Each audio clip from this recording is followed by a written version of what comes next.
If you've consumed any media in the last 70 years, there's a good chance you've heard this voice. This sound, man being eaten by alligator, was recorded for Distant Drums in 1951 for a scene where a guy randomly drowns all by himself. This recording then became part of the library of sound effects people at Super Warneo Brothers used. Another scream from that recording then appeared in 1953's The Charge at Feather River, where a certain Private Wilhelm gets shot by an arrow. They also use it like 2 more times in the same movie. Sound designer Ben Burt noticed this reuse and started reusing it himself in student films because he thought it was funny. As a silly little joke, he hid it in the background of a B-movie he was hired to work on. Oops, looks like culture's been changed forever. Burt had accidentally started a career-long running joke.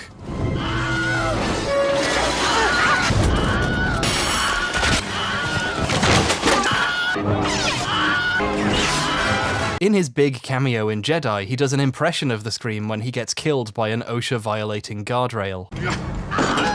Then other people started using it too, and now it's everywhere.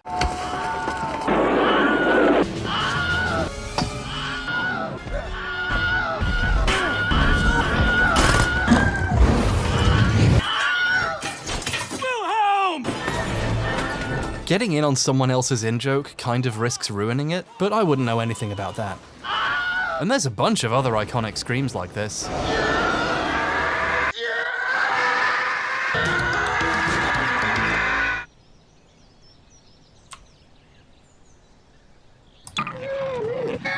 Oh, Jesus Christ! Like with Wilhelm, the source of these sounds are usually well documented. That scream comes from a popular sound effects library. And while we're ruining things, those sheep/goat screaming like a human videos you love so much?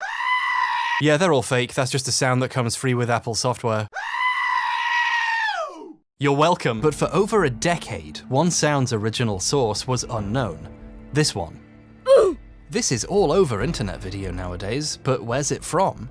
Most people under a certain age are yelling Roblox at the screen right now. Roblox is a free online game/platform people can make additional content and games for, and they can even monetize what they make for a pittance. According to YouTube journalists People Make Games, Roblox developers receive less than 25% of the money from sales of content they make. This has led to the Roblox Corporation attaining a net worth of roughly $7 quadrillion.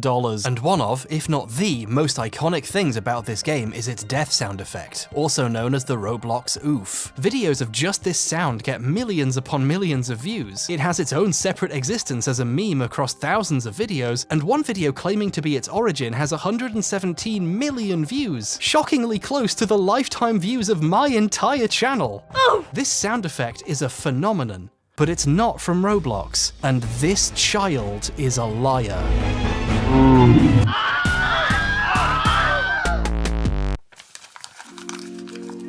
Now, I haven't played Roblox. I play mature games for grown-ups, like Fortnite. When I was the age Roblox would have definitely controlled my life, it was instead being controlled by stop-motion animation, and then later by Garry's Mod, a game which did not monetize its content in increasingly horrifying ways, transforming its community into a digital sweatshop, but I'm sure the new way is fine too. So no, I haven't played Roblox, but I have played Messiah.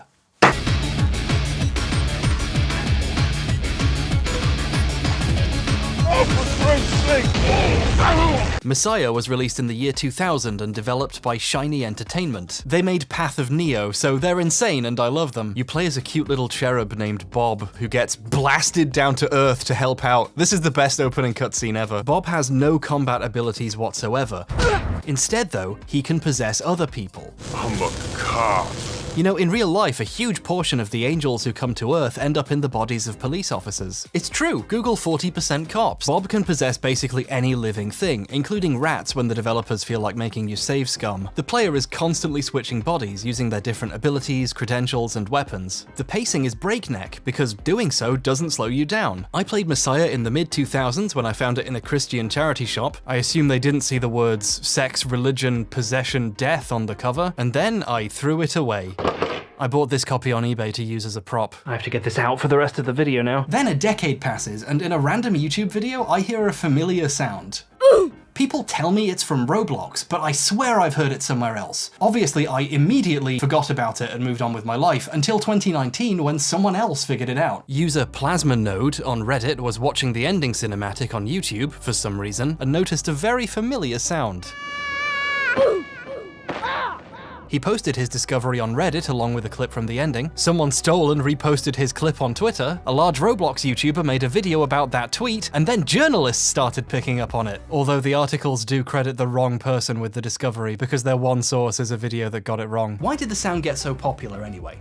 Well, if TV has taught me anything, children being injured is just universally funny. Let's not think about what that says about us. Here's an interesting fact, which I hope justifies me playing the entire game in preparation for this video. Everyone involved seems to think the sound effect is specifically in the ending, but it's actually all over the game. You can fly around and flap your little wings to float, and whenever you slam into a wall, Bob makes a noise, and that's one of the noises. It's also in the opening cutscene too. It's kind of funny it was discovered in the ending, the last possible place you would hear it if you played the game. Interestingly enough, there was proof in Roblox the sound was from Messiah all along, and no one thought to check. You see, sound files have this thing in them called metadata. It's extra information that comes with a file, you know, album art, list of the artists and people who worked on it, and so on. You know those pirated Weird Al Yankovic albums your friend gave you when you were 14? That's why the album art was in there. It was in the metadata. I think that anecdote might be a bit too specific. The oof sound in Roblox's game files, .wav, has metadata in it saying it was made in 1999 while Messiah was being made, with the engineer listed as Joey Kouros. Joey Kouros is an extremely prolific video game sound designer. He's worked on Tony Hawk's Pro Skater, Spider-Man, Gears of War, and even Fortnite. That clip I showed earlier, that wasn't just me showing off my sick skills, that was a clever setup for this bit. No, it wasn't actually. I wrote a Fortnite joke and then it turned out he'd worked on Fortnite, but still. And here's Joey on page XXXVI of Messiah's manual as one of the sound effects guys. See, look, see? I don't have a camera person this time, so I'll have to cut to a close-up that I shot later. Rachel stopped responding when she found out what the video was about. So there we go. We know where the sound effect was from. We even have a good idea who might have made it. Mystery solved. We can all go home to our families. Just kidding, there's more. That's only the beginning of the story, you worm.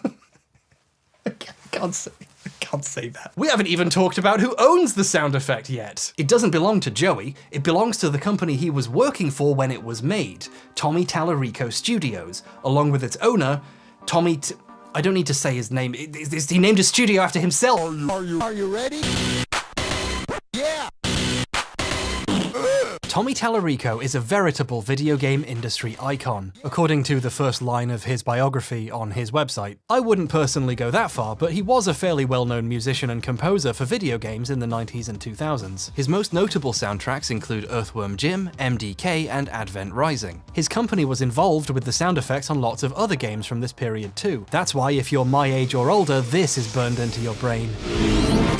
Tommy Tallarico Studios. He was also on TV on the shows Electric Playground and Judgment Day, some of the earliest shows about video games, reviewing new releases and interviewing developers. If you were around for a certain era of game history, you remember Tommy from TV or played something his company worked on. He also co-founded Video Games Live, which produced symphony performances of popular video game soundtracks. VGL is universally recognized among gamers as a thing they think they remember hearing about that seems nice. Through royalties from his company's work over the years, Tommy's doing pretty well for himself, and he's spent his money on living in a very interesting house. It has themed rooms, a Spider-Man room full of all the original comics. Probably have about $50,000 in your hands right there. Giant statues of Lara Croft and the Fifth Element Lady, an ancient Egypt-themed dining room. The list goes on. The first thing I built in my house when I bought this was a 7-foot waterfall, but it kind of sucks because at night sometimes I have to go to the bathroom. And Tommy is proud of his insane mansion, that's why I've got so much footage of it. He's given numerous tours of the place over the years, and it was even on MTV's Cribs. He's so proud of that, he re-uploaded it to his own YouTube channel years later. He's very happy about the fact he was specifically on MTV's Cribs.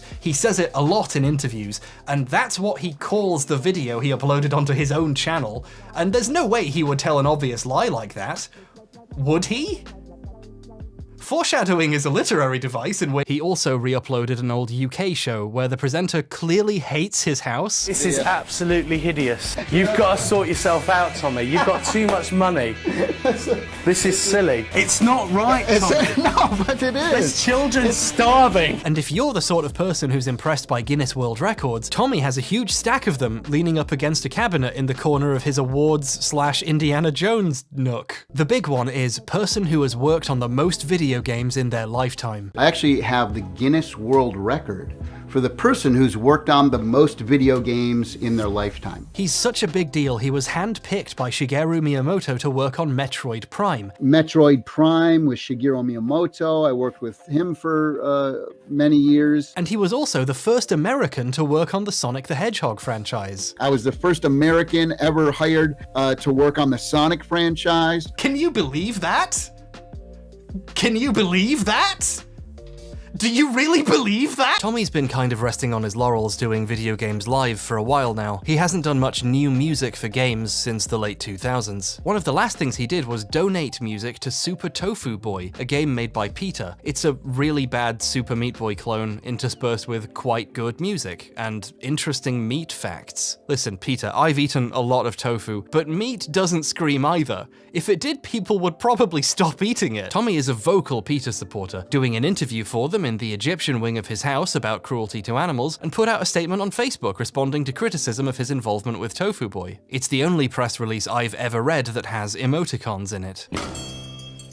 We can't really talk about Tommy without talking about what he was doing while the OOF was being discovered. Tommy is most well known nowadays for what has become known as the Amico disaster. In 2018, Tommy acquired the rights to Intellivision, a game company from the 70s and 80s, and announced he was making a brand new console, the Intellivision Amico. Amico aimed to be a truly family-friendly games console, with low age ratings on its games, and the bonus selling point of, not having online play. Apparently to get people playing in the same room together? Together again. Aw. Some people would tell you online play is one of the best features of modern gaming and a nice option for people who can't easily be physically next to each other, and to that, Tommy's reply was, no. When I was growing up in the 70s, 80s, and even when I was working in the game industries in the 90s, we didn't have the internet, right? With this pitch in hand, how did the Amico do?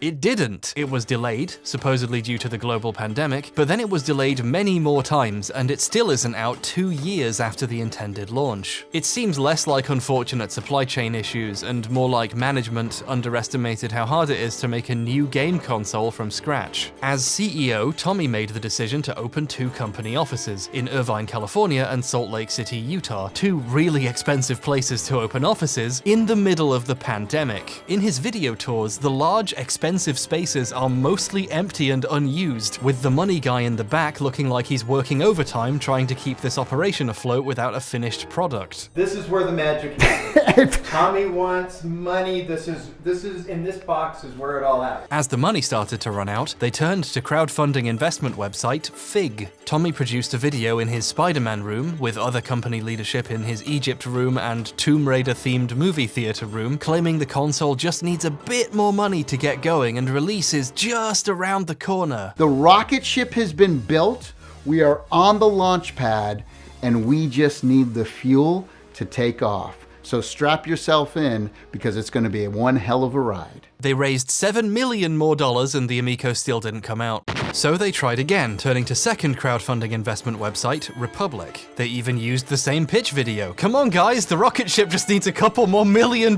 Strap yourself in. They raised over $11.5 million more so they could continue to not release a console. They tried a third time on a weird, shady investor website that pretends to be a live stream but is clearly pre-recorded. The rocket ship is built, folks. We are on the launch pad. We just need a little more fuel. And then they turned to yet another crowdfunding website for more and cancelled it partway through when it became clear there's no one left to invest. When internal documents leaked revealing the console's internal hardware was cheap, old, and rubbish, Tommy threatened people who reported on it with legal action, and when another journalist asked what the reporters had done wrong reporting publicly available information, he deleted all the tweets. The Amico's difficult non-launch, gleeful tossing of investor money into 2 large holes. There's not too many people here in the office yet, and its CEO's increasingly aggressive behavior towards people trying to report what was happening netted the company and Tommy some criticisms. Tommy did the responsible thing and started messaging people to call them names. He defended the Amico on internet forums, calling detractors morons, idiots, mentally unstable, narcissists, and cowards, comparing criticism of his business decisions to racism, eventually settling on calling his detractors gaming racists, the funniest term I've ever heard. But these elitists, they're racists. They're literally gaming racists. He did this while following a bunch of actual racists, white supremacists, and far-right personalities on Twitter. This caused people to check for his other hot takes and discover his opinion on people who kneel for the national anthem. Apparently racism is bad, but protesting it is for douchebags. Somebody just said, I sound like a social justice warrior. You couldn't be farther from the truth, and I'm the most unpolitically correct person on the planet. Don't call me an SJW. You have no idea how racist I am. People are saying I got triggered. No, I'm just having fun and being passionate. The folks in there that are peeing their pants right now. Things just got worse from there. It hit the point where Tommy, the CEO of a family-friendly games console company in desperate need of investment, would only give interviews with an ever-dwindling group of die-hard fans who completely agreed with this behavior. The kind of normal person who wear a serial killer mask while they interview you. My wife told me to cancel my Amico, and I still did not. This is one of the last people Tommy was willing to speak to. And then if you want to hear me pwn some noobs and punch back at some haters, follow me on Twitter, Tommy Tellerico, and I don't mind punching back to some of these losers. So. He has since stepped down as CEO, with his replacement announcing the company is entering a quiet period, which is a hell of a subtweet if I've ever seen one. The Amico still isn't out, and a lot of people want their money back.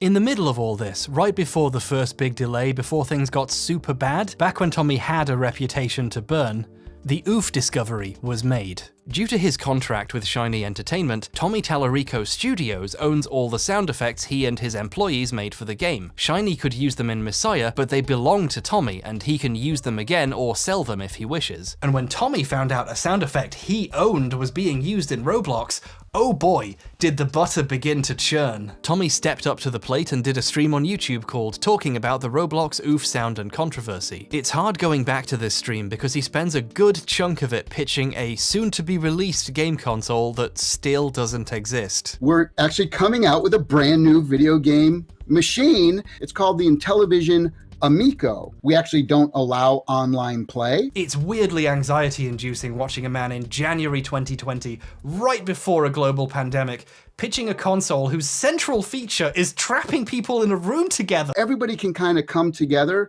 and play in the same room together.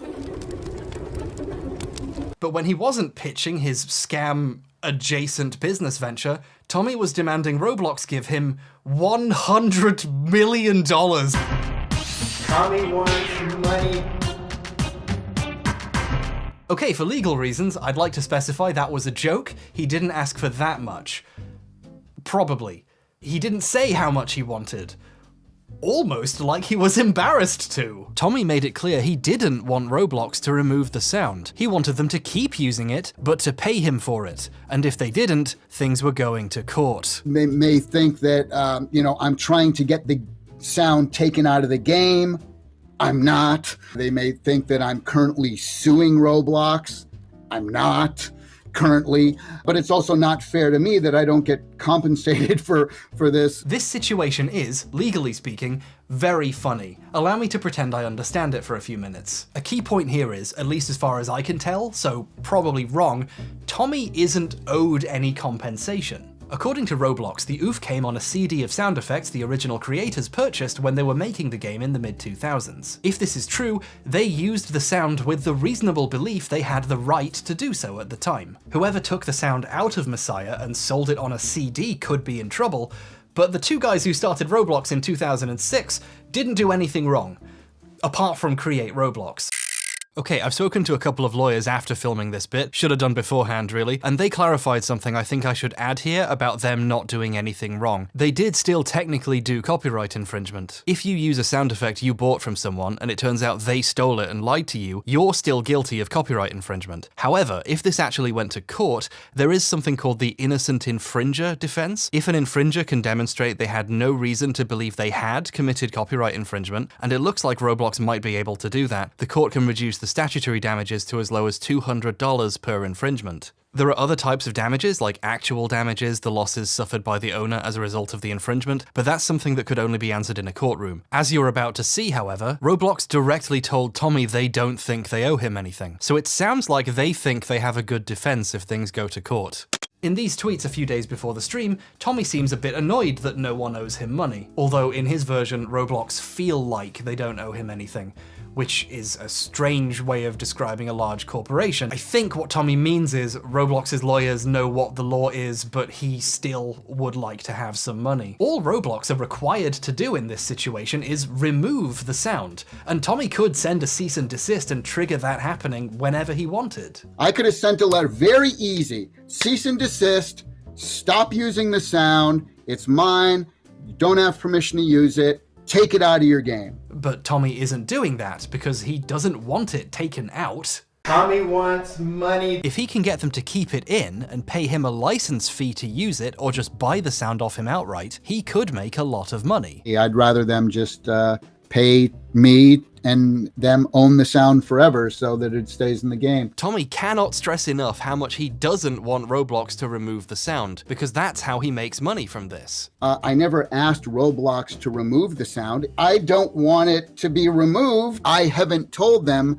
to take the sound out of the game. I want to keep the sound in the game, so... And Roblox probably want to keep the immensely popular sound in their game. However, they are a business. Their ultimate goal is to keep as much of their money as possible. A majority of Roblox's income comes from underpaying the people who actually make the game's content. How much do you think they're willing to pay for 0.3 seconds of a child saying ow, especially when they could replace it for free? Roblox could remove the sound tomorrow if they wanted to. So when Tommy approached them asking for money, Roblox offered him less. We approached Roblox, we said, hey, there's a situation, and we're gonna ask for this much. Roblox said, we think you should get this much. so, this much is what we think. Just to put it in plain English, the purpose of this stream is for Tommy to complain that Roblox will not offer him enough money to buy a sound effect they don't need. I think they're nuts and disrespectful to me. This is an all-time classic Tallarico moment right here, complaining about respect while calling someone nuts and asking them for more money. It's just incredible. I'm hoping that we can come together, I don't know, maybe somewhere in the middle, to make everyone happy. One question really starts to stand out in this 90-minute stream. How much money does he want? He's very careful to never say how much he thinks the sound effect is worth, how much he asked for, or how much they offered him. And I can't tell, people are going to say, well, how much did you ask for? Look, you have to understand that it is not professional of me to go around stating how much money I'm asking and how much they are offering. Just to be clear, unless there's some kind of non-disclosure agreement, which he probably would have said if there was, there isn't anything actually stopping Tommy from saying how much he wants for the sound effect. The Amico saga has proven irrefutably that Tommy does not care in the slightest about appearing professional. That excuse doesn't work. He's choosing not to say it, and getting increasingly defensive as viewers keep asking, and he runs out of explanations. To be honest, none of your damn business. No. How much did you say for them to pay for the oof sound? Okay, well, I've already gone over that I can't talk about that. To an outside observer, and the chat whose questions he was dodging, it started to feel like Tommy just wanted a embarrassingly large amount of money for a single sound effect, and knew that it would make him look really greedy if he said it. People are never going to know, what it is, and there doesn't need to be that knowledge. He's in the fascinatingly awkward position of not being able to say how much he wants, even though that's what the stream is about. It would be unprofessional to talk about that, but I think I did describe that it's a lot more than what, you know, they were offering, which was barely anything at all. I think it's worth asking how much barely anything is to a millionaire with a dedicated Spider-Man room and an indoor waterfall in his mansion. Everyone should have a 7-foot waterfall, I think, installed in your room. But the thing that's kind of bad about it is that at night, I always have to go to the bathroom. Wait a minute, didn't he already make that joke? Later in the stream, he started taking questions, and someone asked him to give the ratio how different the counteroffer was. Tommy, percentage-wise, how far is Roblox offer compared to what you ask for? At least 100 times less. So that, you know, if they offered me $1, I'm asking for $100. So, you know, if they offered me $1,000, that means I'm asking for $100,000, right? So that's how far it is off. I find it very curious that he will say how much he asked for, but only in the form of a riddle. Even more curiously, he uses very small amounts of money as examples. He chooses not to say, for example, if they offered me 50 grand, that means I asked for $5 million.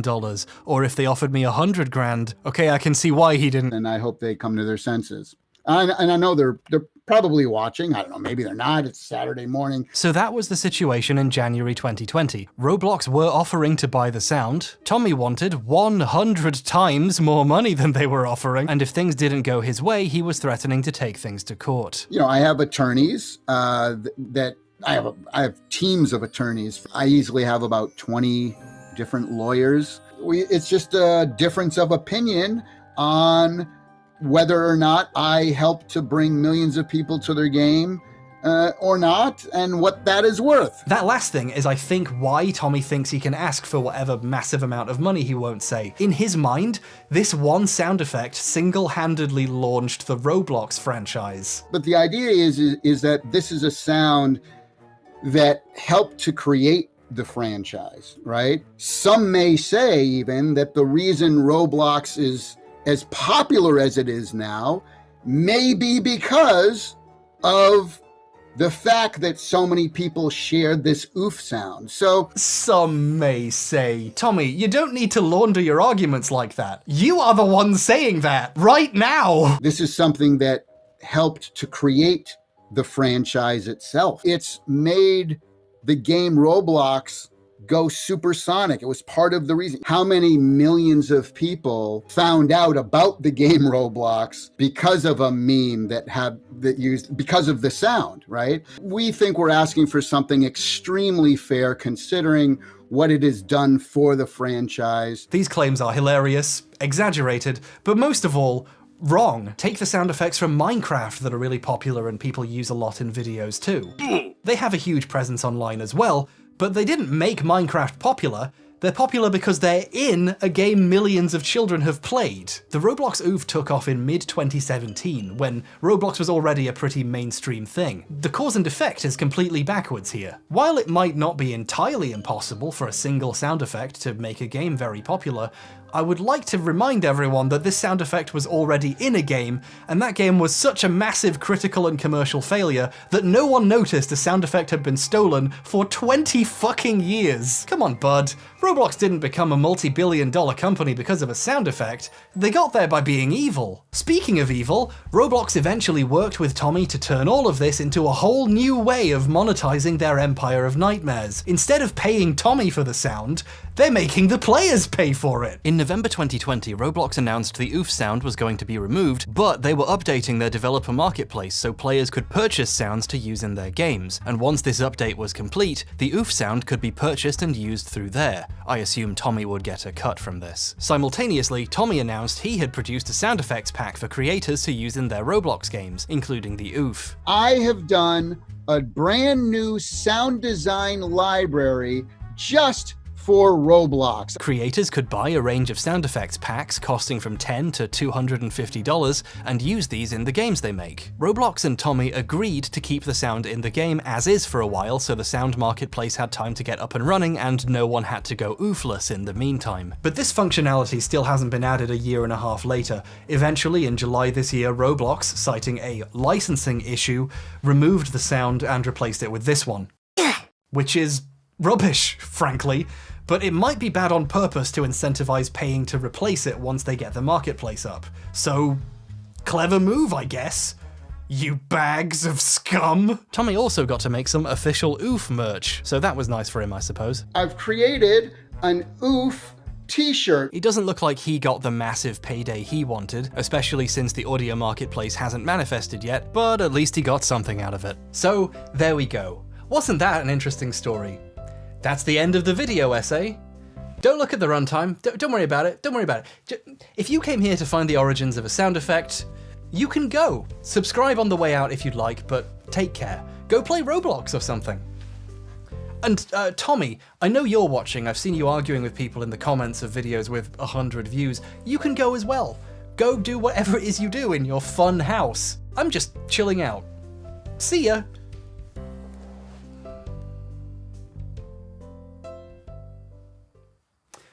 Okay, I think they're gone.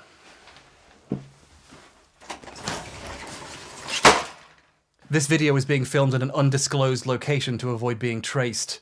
Also, Mum went on holiday and she locked the garage so I can't get to my set. And no, I have no idea why the back wall of this room is also green. The last guy who lived here had terrible taste. Anyway, I think he's gone.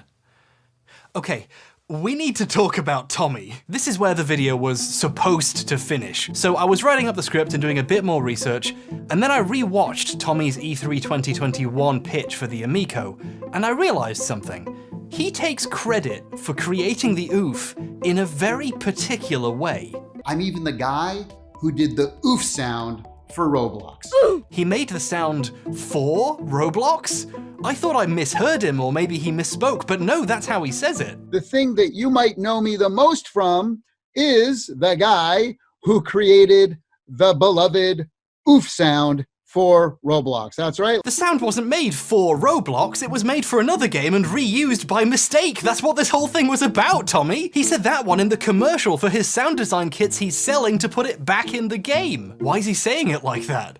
Well, obviously the idea he made it for Roblox, this massive important corporation, is slightly more prestigious than the truth, isn't it? So he's slightly altering the story to give himself a bit more credit. And that's fine, like whatever, who cares? But then I thought, you know, for a sound with another guy's name on it, he seems pretty happy to say he personally made it. For Roblox. From an outsider's perspective, it looks a bit like Tommy is taking credit for something someone who worked for him did decades later. And yeah, sure, my script was almost done, but I couldn't let that possibility sit unexplored. So I tried to figure out who actually made the sound, and what I discovered was interesting. And then a bunch more other shit happened and now the video is this long. I'm so sorry. Yes, Joey's name is on the file, but that doesn't necessarily mean he created it. If he did the final exporting of the sounds Tallarico Studios made for Messiah, his audio program would put his name on them regardless of who recorded, edited, or mastered them. Instead, let's look at how Tommy talks about who made it. Let's rewind the clock a little. Back in 2019, Tommy quote tweeted that one video that was a repost of the thing Plasmonode put on Reddit. He indicates that his company created and owns the sounds used for Messiah, and that the sound effects was created by my lead sound designer Joey Kouros. Notice that he specifically doesn't say that he made it. He says his company created and owns it, and then specifically credits Joey, implying little to no direct personal involvement. I believe this version of Tommy's story is true. However, soon after writing this, to put it bluntly, it looks like Tommy realized how popular the sound was. He's said in many places, including the livestream, that he didn't really know that much about Roblox until he found out one of his sounds was in it. So on a timeline, it looks like he wrote that tweet and then started looking at the sound's presence online. In his next tweet, he says he's surprised to discover the sound has tens of millions of views online, and then all of a sudden it's a sound we created. And he adds this in parenthesis like he's trying to sneak it into the story at the last minute, and I myself recorded. This is a bit of a change, isn't it? It's also just a weird way of talking about something you created. Like, if you found out something you had made, you, was in a huge game, you would go, hey, I made that. You wouldn't go, as you can see, my company created and owns that. It was made by someone who worked for me decades ago. Oh wait, the sound's really popular. I mean, we made it, and I myself recorded it. And to his credit, I think Tommy noticed how this sounds too, because 30 minutes later, he tried again. He started a second thread where this time it's a sound he created, Joey edited, and he owns. Note that he specifically used the word created again. So he got his story straight in the end, at least. Good for him. But that does mean this first tweet is a bit embarrassing, isn't it? Now, you tell me, what one thing would make Tommy look more like he was trying to rewrite the history after the fact here? Deleting the tweet, right? From my perspective, that would be a very stupid thing to do. But I must be missing something because he did delete it. It's gone. I am not accusing famous industry veteran Tommy Tallarico of lying about who made a sound here. I don't know for sure who did what on this sound. But Tommy should. And if he's telling the truth, why did the truth change when he was surprised by how popular the sound was? In a very short span of time, Tommy's version of history went from Joey created it, to we created it, to I created it, and then later an attempt to delete the fact he said Joey created it. I know how it sounds. It would be weird to assume someone just wants to brag about making this one sound effect this badly. But he does brag about it. He put it in his Twitter handle, it's part of his pitch for the Amico. It seems very important to Tommy that he doesn't just own the sound, that he personally created it. To most people younger than me, that sound effect could be the most well-known thing on his resume, which is a bit depressing really. And when he tries to describe the process of creating the sound, things get even weirder. In the OOF livestream, Tommy's happy to say he made the sound, but then he tries to go into detail about how it was made. I thought what first I would do is talk about how the OOF sound was created. When he talks about the work that went into making the sound, he doesn't say he did anything. He says we. Then what we did is we went through, all the different lines. We did a whole bunch of other stuff to it as well. So after we pitch shifted it down, and then sometimes he accidentally says I and then corrects himself. I wanted to let folks know how I created the sound, how we created the sound, myself and my sound designer, Joey Curris. It just keeps going like this. We start to tweak the sound, each individual sound. So again, in OOF, we might have spent, a half hour trying to figure out exactly which way we should have pitched it down and what thing we would have taken and this and that.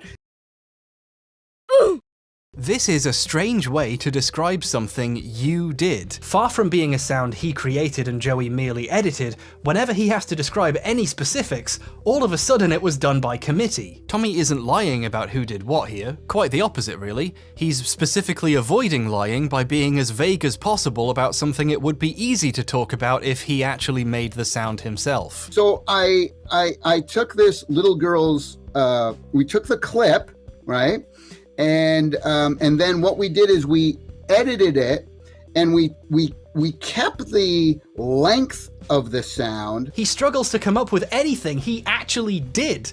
Like his knowledge helped? And we'll say, I want to say this right. I mean, it took a lot of my knowledge of audio to create this sound and make it sound unique. Now that people know about me, they know about how I created the Roblox sound. After seeing a guy specifically avoid saying I and say we dozens of times and then finish the story by saying, so that's how I made the sound? It just comes off really disingenuous. One quick indicator of what he could mean by we is, at one point he uses it to describe the act of exporting the sound out of the program. Compressing it and making it all, EQing it and doing all these crazy things to it before we ended up saving it out. So when he says we here, he just means Joey. It only takes one person to hit save on a file, and that's the one thing we know for sure Joey did. Like with the money situation, it's hard not to read into why Tommy is talking strangely. It starts to sound like Joey did most of the work, but then that would mean someone else deserves the credit for creating the sound. So all of a sudden, this 0.3 second sound effect becomes a team effort. That's Tommy's version of how the sound was made.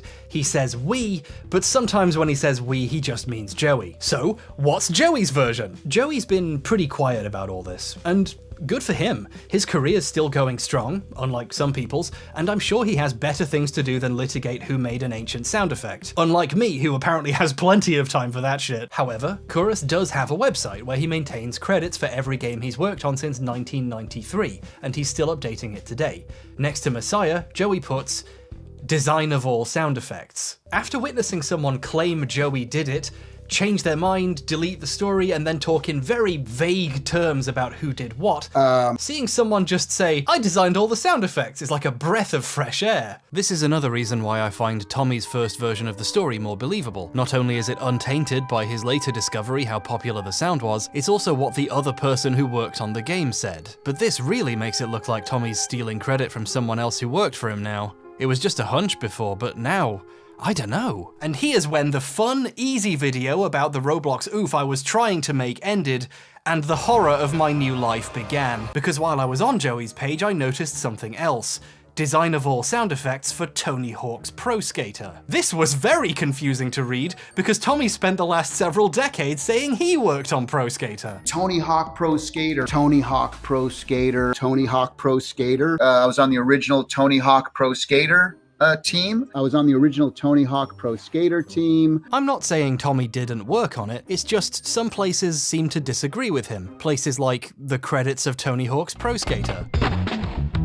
According to them, someone else did the in-game sound effects. I'll give you 3 guesses. It was Joey. Although the company he was at is credited as well. It's like they're saying sound effects done by this guy from this company. But Tommy's acting like he personally did it again. I'm starting to feel a bit bad for Joey. Just to kind of add to the mystery, he talks about how small the development team was at the time, to kind of add to the exclusivity of it, I guess. You know, being a part of the original Tony Hawk Pro Skater team, you know, there's only about maybe 10 or 12 of us. This means very few people exist who could possibly contradict him. How convenient. It does make it even weirder though for such a small team to leave his name out of the credits. I guess Tommy could say his name is in there, but only because his company is named Tommy Tallarico Studios. So, who is responsible for the sounds in Pro Skater? The guy credited for it, or his boss who says he did it now? In an older interview / house tour, Tommy got a bit more specific. He said he'd buy skateboards, we'd buy skateboards. We buy skateboards. And then Tommy would help this mysterious other person record the sounds. He says one of the pain sound effects, ironically also a kind of oof, is his actual voice. The actual sound in Tony Hawk that you hear when the guy falls off the skateboard and cracks his head open, that's me falling off, cracking my head. So, Tommy might have helped with some of the sounds, or at least at some point Joey recorded him falling off a skateboard. Strangely though, while he says he was on the Pro Skater team nowadays, at the time things were very different. You see, as I mentioned earlier, Tommy was on a TV show about games while Pro Skater was being made. A thing about journalism is, it's usually frowned upon to cover or review a product you helped create without disclosing you worked on it. And, to his credit, Tommy's very good at this. When he and co-host Victor cover games he was involved with, they make sure to say it. Take Advent Rising, a game he composed a ton of music for. Advent Rising. I'm not gonna comment on any of the music in the game because I am completely biased. This is, and I mean this unironically, ethical gaming journalism. Also, you might have noticed, but Tommy kind of likes to brag about games he's worked on. One time they reviewed an Aladdin game, and they brought up that Tommy worked on a different Aladdin game's music 8 years before. It was a great throwback to the 16-bit platformer days, and I know you worked on the original Aladdin game, so you must have felt like you were coming Deja home a little vu! bit. Yeah. Tommy not only understands disclosure, he loves doing it. If Tommy worked on a game, or a game similar to the one being reviewed, you hear about it on this show. So, what does it mean when Tommy doesn't say he worked on a game? While Tony Hawk's Pro Skater was being made, it was featured on the show. Tommy interviewed one of the developers. Later, when it came out, Tommy and Victor reviewed it, and both gave it a 9.5 out of 10. If Tommy worked on this game's sound effects, he would have said so, wouldn't he?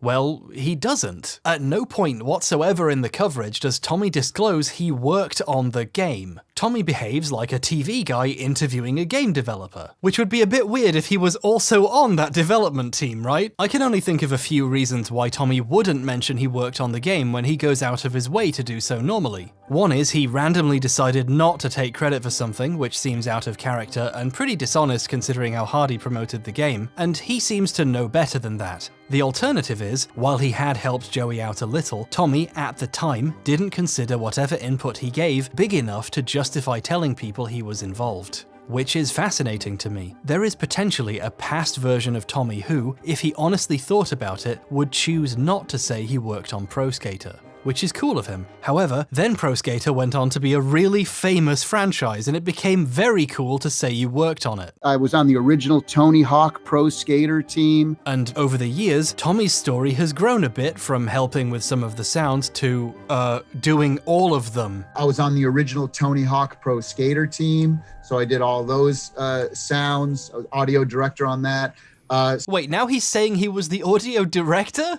He's not even in the credit! Let's quickly look at who did what on games Tellurico Studios worked on. On the vast majority, Tommy is often credited for music, but he doesn't do sound effects much. Sound effects, or sound design as it was later called, is usually done by Joey. A game Tellurico Studios worked on almost always has music by Tommy, sound effects by Joey in the credits. Basically, when Tommy and Joey work on games together, it's pretty clear who did what. In fact, in the early 2000s, Tellurico Studios put out a sound effects library you could buy and use in your own projects, with over 19,500 sound effects in it. Tommy's the executive producer, so I'm sure he was involved in some capacity, but 3 other recorders and editors are credited, along with the sound designer. I wonder who it could be. It's Joey. It's always Joey. Joey credits himself as the lead sound designer at Tellurico Studios for 13 years. The thing he did was sound effects. Even on Electric Playground, Tommy's show, Joey is credited for additional sound effects. So maybe Tommy didn't say he did the sound effects on Pro Skater because he knew Joey would see it. Given Tommy's tendency to take games his sound effects guy is credited for and say he did all the sounds, what does that sort of thing mean for his later claims about Messiah and making the oof? Well, wouldn't it be funny if Tommy also reviewed Messiah on TV, and when he did, he again did not mention he worked on the game?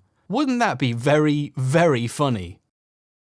Yeah, it is funny. That is what happened. Even funnier, on that same episode, they also reviewed the Dreamcast version of Pro Skater, giving Tommy yet another opportunity to say he worked on it.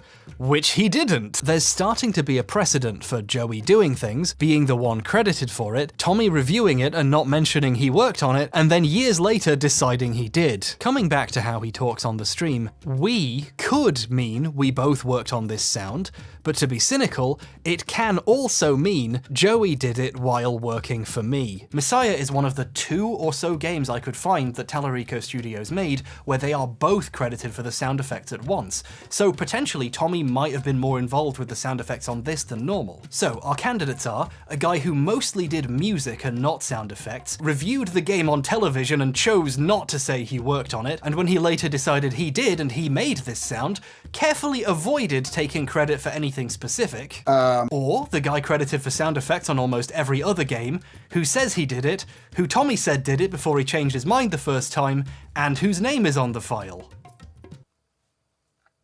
In conclusion, who knows?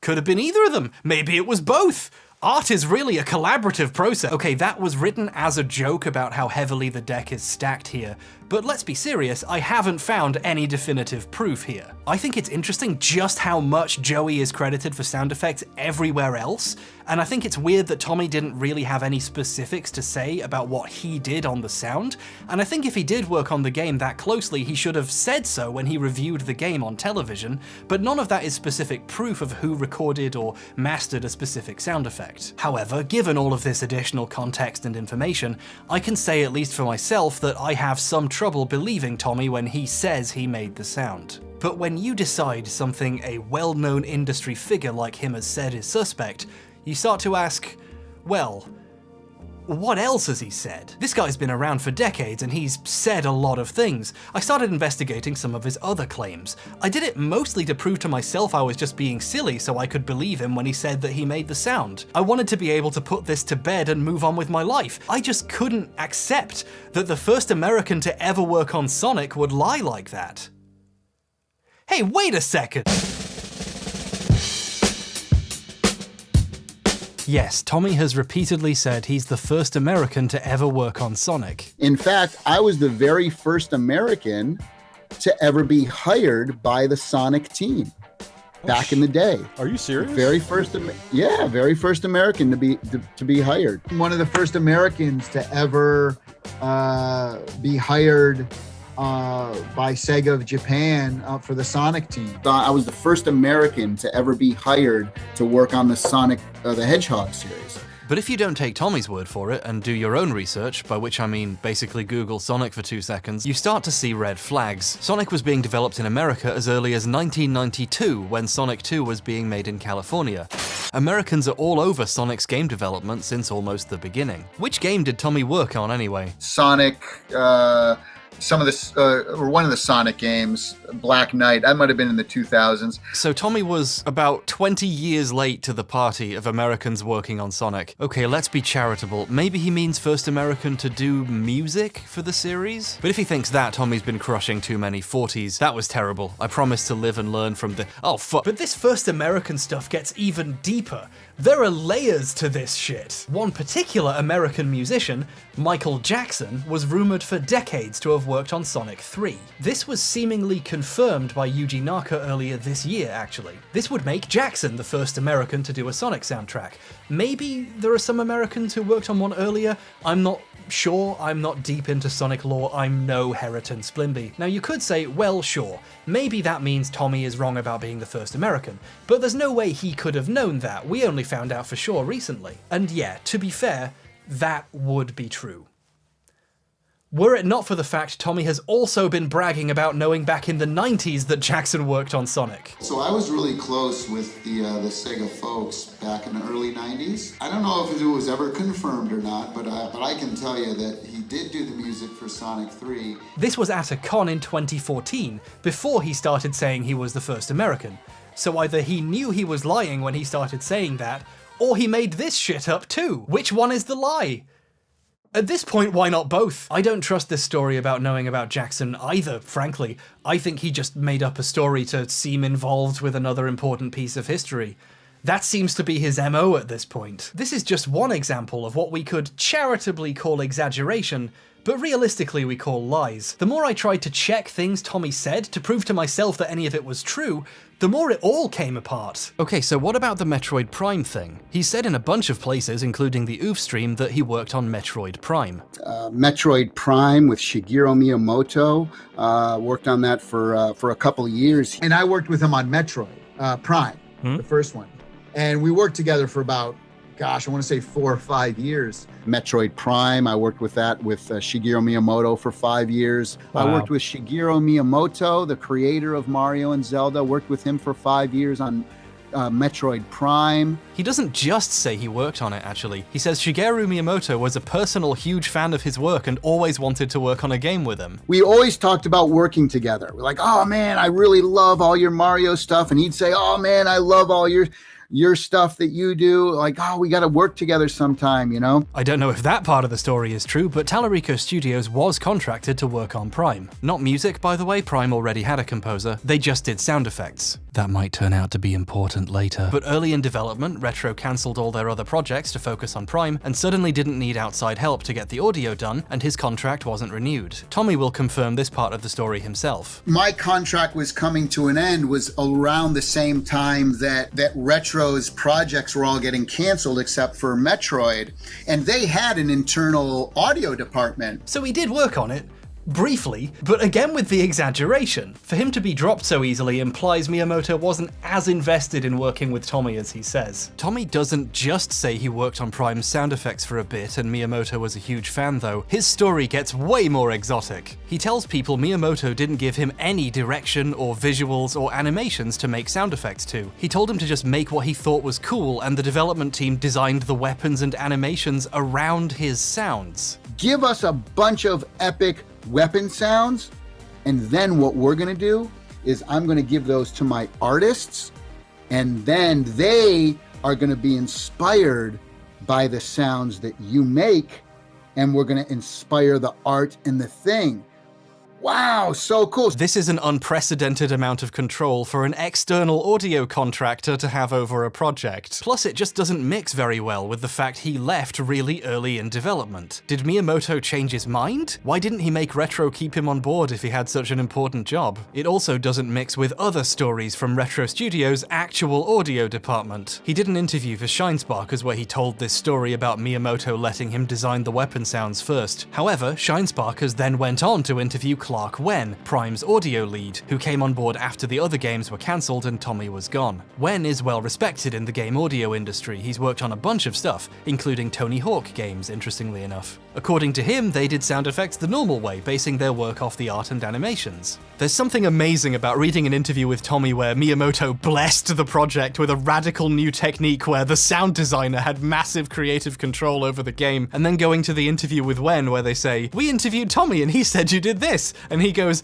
"That sounds cool, but no." Wen says 1 or 2 weapon sound effects were done when he got there and he left them mostly untouched. So, a few of the sounds in the game are done by Tellurico Studios, and they might have been done the way Tommy said, but his overall involvement with the game was very small. How small? He left so early in development, they forgot he had worked on it by the time the game was done, and forgot to put his name in the credits. A bunch of other audio contractors made it in though. They must have kept contracting people after he left and not got him back. Weird, I wonder why. After seeing Tommy repeatedly take credit for the work of people under him, it's kind of cathartic seeing a bunch of other people get credited and for him to be forgotten. However, he's not the only one. Someone's missing from Tommy's version of the story again.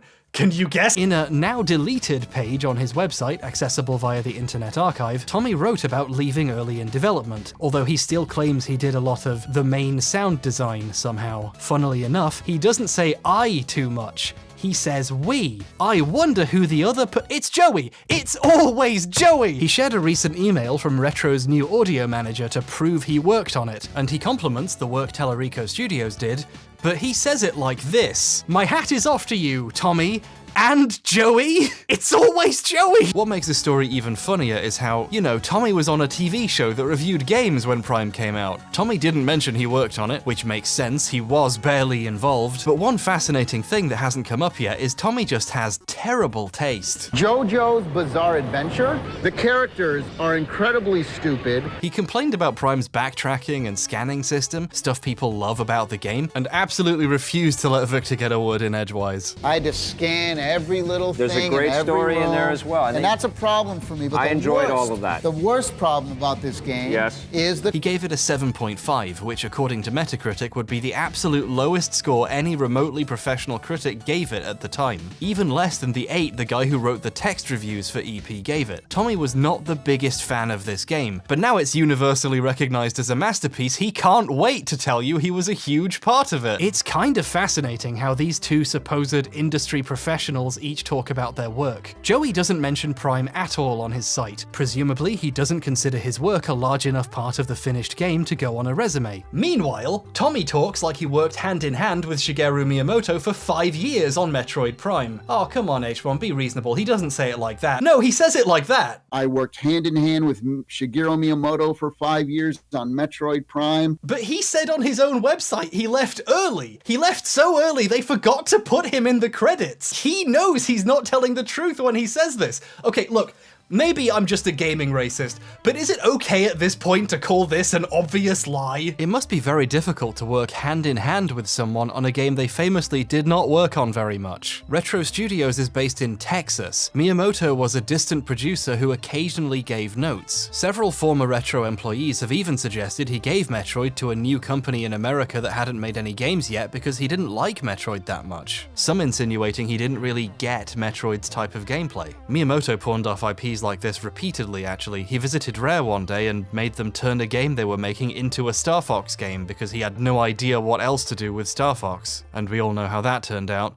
It's actually pretty good, people are just mean. Prime is great, but it happened because Miyamoto outsourced an IP he didn't like to a bunch of Americans so he didn't have to think about it, which gives very different implications to Miyamoto asking Tommy to do the sound effects. So now almost every game he's bragged about working on has turned out to be a gross exaggeration. The only other games he talks about are Earthworm Jim and Aladdin. I guess there's one more, Guitar Hero. Guitar Hero franchise, did some work on some of the first 3 Guitar Hero games. You know, like some of the games I've worked on: Disney's Aladdin, Earthworm Jim, Guitar Hero. Any of his songs on the soundtrack?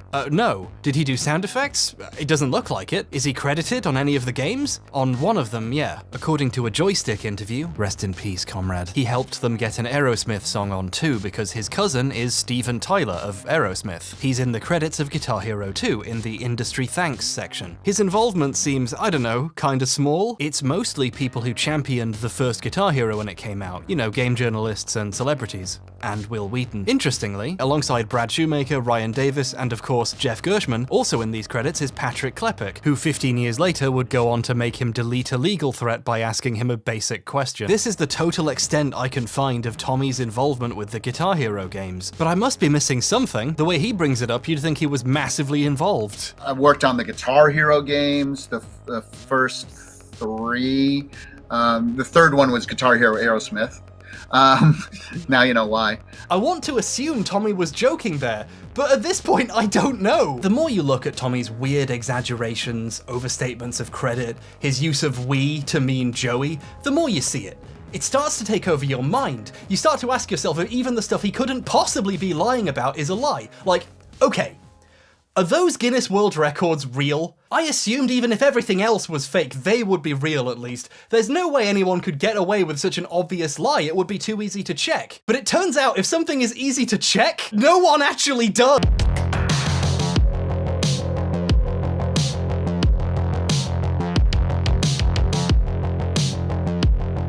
Let's start with the big one. The person who has worked on the most video games in their lifetime. That's what he calls it, at least. I hold the Guinness World Record for the person who's worked on the most video games in their life. My mother's very proud. The person who's worked on the most video games in their lifetime. My mother's very proud for the person who's worked on the most video games in a lifetime. So that was pretty cool. My mother's very proud for the person who's worked on the most video games in their lifetime, which is kind of crazy, kind of a cool honor. My mother's very proud. The person who's worked on the most video games in their life. Yeah, my mother's very proud. There's several problems with this one. Let's start with how the number of games he's worked on keeps expanding, and not in the sexy way. By the time of his first Guinness World Record in 2008, he'd worked on the production of 272 games. Around this time, he stopped doing music for games and started focusing on Video Games Live. Video Games Live takes up such a huge part of your time and your career, so have you ever considered going back to like full-time video game composing? No. There was this period in the early 2010s where the last game he'd officially worked on, outside of Super Tofu Boy, was Sonic and the Black Knight. The last game I composed for was actually a Sonic game, and that was a couple years ago, but yeah. But somehow, 2 years later, he had a record with over 300 games on it. In October 2017, he said he'd worked on over 300 games. In fact, I have a Guinness World Record for the person who's worked on the most video games in their lifetime, over 300 games. But by the time of the OOF stream in January 2020, just over 2 years later, it was over 350. And I've worked on over 350 video games. He had a busy couple of years there. I read today 300 video games you've had your hands in. That can't be a real number. That's actually 350. Yeah, it's up to 350 now. That I know a lot of people in the industry. I've worked on 350 games in my career. Okay, Tommy seems a little confused himself how many he's done. So, you know, just for his sake, we should probably double check how many.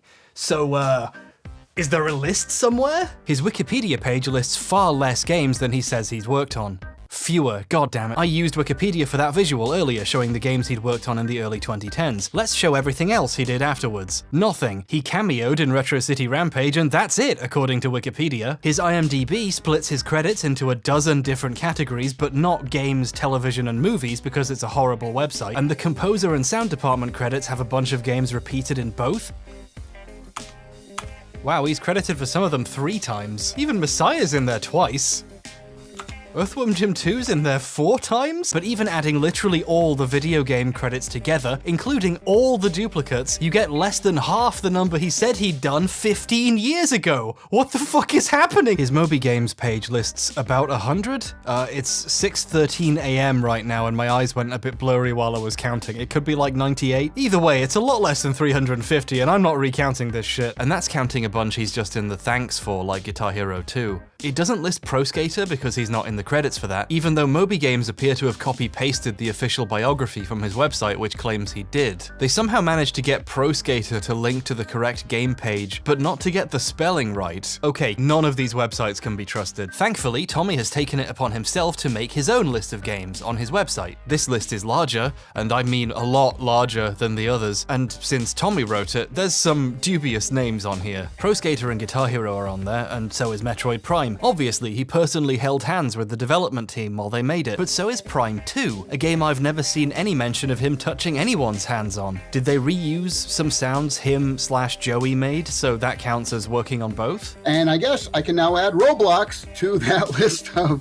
games. If Tommy thinks he can put Roblox on the list of games he has worked on, imagine what justifications other games are on this list for. One of Tommy's actually interesting contributions to game history is early PlayStation 1 models came with a demo disc to show what the console could do, and some of his music is in the menus and titles. The first sounds ever made by some early PlayStations would be music made by Tommy. This is kind of neat and cool, and it's also weird seeing PlayStation demo disc in a list of games composed for. In general, this list has quite a bit of what we call padding. Tallarico Studios did additional music for the first Blood Rain, so that's one game worked on, right? Well, it's on Tommy's list 5 times as each console version along with PC and Mac. I'm not sure why you'd want to give Blood Rain such a strong presence on your resume, but each to their own. He also did the music for Earthworm Jim 1 and 2. An Earthworm Jim game is on his list 18 times! Super Tofu Boy, a free Flash game Peter made he donated music to, is on here twice! You can run Flash games on the Mac too? Wow, that's an extra game worked on.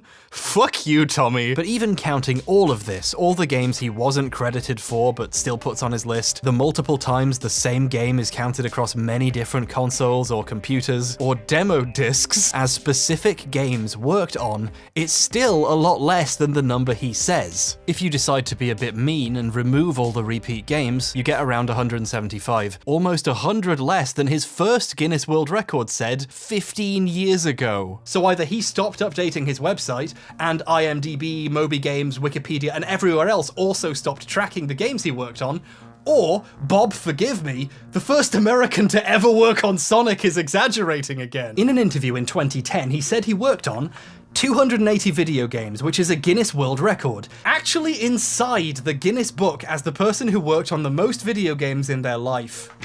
This sentence almost made me cut my fucking head off. Tommy isn't actually inside the Guinness Book of World Records he's talking about here. Trust me, I checked. He is, however, inside that year's Guinness Book of World Records Gamers Edition. The Gamers Edition is full of more game-centric records. Notice that it's also much smaller and the print quality is much worse, and generally it's a lot less prestigious than being in the actual book. My producer, Kat, left a comment on that line in the script saying, it's a bit like saying you gave a TED talk when really you just gave a TEDx talk, not realizing how fucking funny she was being, because Tommy has done a TEDx talk. My mother's very proud. When his biography on his website calls it a TED talk. He is exactly that guy. She is so cool. I love her. Tommy is at least featured in the Gamers Edition. It's a 2-page interview about his career and video games live. At the beginning of the interview, the author claims Tommy has worked on more game soundtracks than anyone else. They don't say how they verified this or provide the list of games. It seems a bit like Tommy just told the interviewer this in the interview and they repeated it as a factoid assuming it was true, because why would someone tell such an obvious lie? Whatever evidence he has backing up his claim is becoming difficult to find. Luckily this wasn't too expensive on eBay. Supplies are quite low, but the demand, it's just me, basically. I mentioned how surprisingly cheap these were to Mandalore Gaming, and he started bulk buying them to leave in Airbnbs he stays in, like a sort of gamer-dian Bible. So if they seem more expensive now, it's because he's artificially inflated the price. Speaking of artificial inflation, even if the amount of games Tommy says he's worked on was completely true, there are still people who've worked on way more games. The record is just wrong. Even Guinness at some point recognized this. They actually changed the wording of the record at some point after he first got it. It's not person who has worked on the most games in a lifetime anymore, it's most prolific composer of game soundtracks. The Guinness website says that now, and the updated versions of Tommy's plaque say that too, so Guinness have done their best to correct this mistake. Tommy, however, has continued using the original name anyway for over a decade. In fact, I own the Guinness World Record for the person who's worked on the most video games in their lifetime. My mother's very proud. Another one of those sweet little lies we've become accustomed to Tommy using. Although I can kind of understand this one, because the new name is even more obviously a lie. I know for a fact Tommy has not made 280 video game soundtracks. We need to acknowledge just how bonkers this clip is. He's saying most video games in a lifetime while showing footage of the new record with a different name. Bonus points for the fact the record says more than 300 games, but then it cuts to a list he wrote with less than 300 games on it. And just in case it needs to be said, no, Guinness are not a real record-keeping organisation. They're a novelty book company. It's already a pretty common joke that most of their records are just silly stuff someone made up so they can have a record. Like, most baseball bats broken in 1 minute. That's a silly one I just made up now. Just kidding, it's real. I don't really mind if Guinness track a bunch of silly records. It's just a bit of fun, really. But they are an utterly for-profit organisation, not just in terms of sales of books, but also sales of records. Guinness has an entire subsection on their website dedicated to business marketing solutions, promising they can help with PR and marketing campaigns, complete with a case studies section showing over a dozen pages of companies they got attention for by helping them come up with a new record to break, like Canon with its longest digitally printed photograph. If you have the money, you can pay them to help you break a record. I have my suspicions a lot of the silly record holders are independently wealthy people. You know, some people just want a record to call their own to give their empty lives a sense of meaning. Guinness aren't purposefully keeping track of who's broken the most bats or wasted the most money on a Pokemon card. Having a Guinness adjudicator on site to verify and give out the award on the day is super expensive, at minimum $10,000 plus transport and hotel costs. This stuff gets expensive fast. They aren't a neutral party tracking human achievements, they are a paid service, and many of their record holders are basically just customers. You'll notice that when it became clear someone else should have the record for most games made in a lifetime, they didn't give someone else the record, they changed it to one Tommy was more likely to have. I'm curious how much they charge for this service. Guinness's record search function claims Tommy is involved with 2 more. These are for Video Games Live. What great marketing these must have been. They are most video game concerts performed and largest audience for a live video game music concert. Let's quickly appreciate how sneaky these records are. VGL haven't come close to performing the most concerts, but most video game concerts, now that's a record. And it's highly specific, so no one can challenge it. In fact, you literally can't challenge it. The Guinness website says these records are not accepting active submissions. This is a special record only Tommy can get. And wouldn't you believe it? At his 357th concert, one of those prohibitively expensive adjudicators turned up to hand him the latest version of these 2 records. But let's look closer at largest audience for a live video game music concert for a second. The biggest symphony show ever seen live.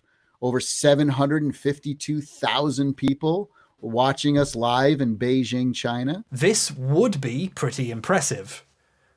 Would you be shocked if I told you Tommy's story is inaccurate? Not all of those 752,000 people were watching in person in Beijing. Some of them were watching it digitally on a live stream on a Chinese video website. Biggest symphony show ever seen live, 752,000 people watching me live on stage. That was in Beijing. It's a bit deceptive to say they were watching you live on stage when they were nowhere near the stage. How many people were actually there? The famous Bird's Nest National Olympic Stadium. We played there, 130,000 people inside, 600,000 people outside. I love that he says outside when he means we're watching a live stream. Like, is he trying to imply hundreds of thousands of people stood outside just to hear his show? But 100k people attending a concert is still a lot.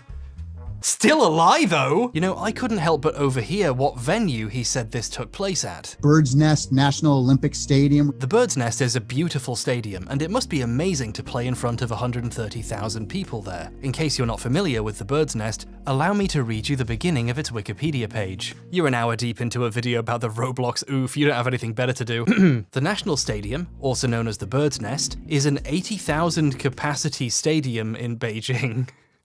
I think I might have noticed a very small discrepancy. During the 2008 Olympics, it hit its record attendance of 89,000 people. Tommy is claiming he got better attendance than the Olympics, and can fold space. But because it's Tommy, there are layers of mistruth happening here. You see, Tommy has the name of the venue wrong. Guinness has an article about this record, and they say it was set at the Beijing Exhibition Theatre, which is a different place. At first I thought this was just a one-off mistake. VGL have played both venues, but the thing is though, he always says it's the Bird's Nest. There was the Bird's Nest in China, Beijing National Olympic Stadium, 750,000 people. Now, maybe he just has the names really mixed up in his head. They are both in Beijing after all, although it is a bit weird to forget where you set your Guinness World Record, but whatever. But is there maybe a reason he says the name of this theatre while claiming he played to hundreds of thousands of people? Well, there's one. It would be even more impossible to play to 130,000 people at a theatre with only 2,700 seats. The Guinness article also happens to mention the actual number of people physically at the concert, 2,086 people. So even when Guinness has the numbers, he still makes shit up. Tommy, anyone can check this. What are you doing? I don't trust that many people were watching the live stream either. There's no easily obtainable record of the live viewership from the Chinese streaming platform this appeared on, so we, and apparently also Guinness, just have to take Tommy's word for it that almost exactly 750,000 people watched this live. And considering we just caught him lying about this exact thing, I have my doubts. Even though he has a record with a specific number written on it, the number keeps changing. In an interview in the 2017 Guinness Book of World Records, the Gamers Edition of course, he directly claims over 1 million people saw that show live. I cannot stress this enough. He is literally lying to Guinness about a record Guinness just gave him. I can't fucking believe it. I can't fucking believe it. That's all 3 of the records Guinness appears to have on file for Tommy Tallarico. Tommy seems to know better though. His list of awards on his website says he has 4, the 4th one being most video game concerts in a year, a record I cannot find anywhere other than his list of awards and other interviews with Tommy. So I don't know, maybe he has 4. Well, his biography says he currently holds 5, so I don't know, the numbers just keep going up. Can he at least get the record straight on the number of records? Okay, to be fair, he has recently updated it. Lately, he started saying he has 7. I have seven Guinness World Records for different things. So what are all the others? You know, for a guy who, let's be frank, fucking loves bragging about all the shit he's done. I've worked with everybody. I was the first American. Tommy is uncharacteristically modest about saying what these other 4 records are. In a Reddit AMA a few years back, he said he has 7, but just to avoid wasting people's time, he only listed 3 of them. Would you like to guess which 3? When someone directly asks him to list the records, he sheepishly adds most game concerts in a year, but that's it. The others are like ghosts. Tommy, how many Guinness World Records do you have? So I have 7. One of the ones I have is the most symphony shows in a single year. But I would say there's 3 big ones. The 3 big ones are most shows, biggest live show ever seen, and then the most video games. So I have a total of 7, but there's 3 big ones. He doesn't even have a riddle prepared for this one. He just refuses to tell people. He's so shy all of a sudden. Luckily for us, in Tommy's investor videos for the Amico, we can see at least 5 of them. So let's just take a look and find out for ourselves. In the center we have most prolific composer of soundtracks. Okay, can't verify he's done that many games, but we at least know that one. The 2 either side say most video game concerts and largest audience. Those are the 3 we know he has. Now for the mystery ones. To the right we have the record for the most video game concerts This is the same record. This is the previous version. This one's from 2014 with 293 shows. What about the one on the left? The longest video games live, which has performed 260. These are the same 3 records. It's starting to look like there's a good reason the other 4 records don't get mentioned much. In one house tour he gave in 2017, he has them all laid out on the floor, where they appear to have sat for 5 years now. Look at that dust bunny. And Tommy calls them 7 different Guinness World Records. There's 7 of them. 7 different Guinness World Records. So I'm not sure how these can be 7 different records if when you pause the video and look, several of them are the same. And I think when people get too up close and personal with his records, they start to notice this too. In this clip, he talks about 2 of them, ones we know, and then this weird cut happens. That was the first one. That was the first one. Yep. And then for the shows, and then the. Where's he? Be jealous. I didn't edit that in, I swear. I'd love to know what happened between these 2 clips. Here's yet another fun fact. Guinness charges separately for the award certificate and the plaque it comes in. They have a unique design they don't change very often, and they're pretty expensive. When Tommy got these 2 in 2014, it looks like he just bought 2 picture frames from a store. I guess when you have so many versions of the same record already, you get sick of paying full price for them. I'm not just bringing this up to make fun of him, although I am, but it's actually really useful data. You know how I mentioned Guinness renamed his most games record? In this one tour with the super awkward edit, another funny thing happens. Tommy reads out that record, right? This is the Guinness World Record for the person who's worked on the most video games in a lifetime. Wow. But because he got a shitty frame for this one, we can check and see the record he's reading from says something else. For the person who's worked on the most video games in a lifetime.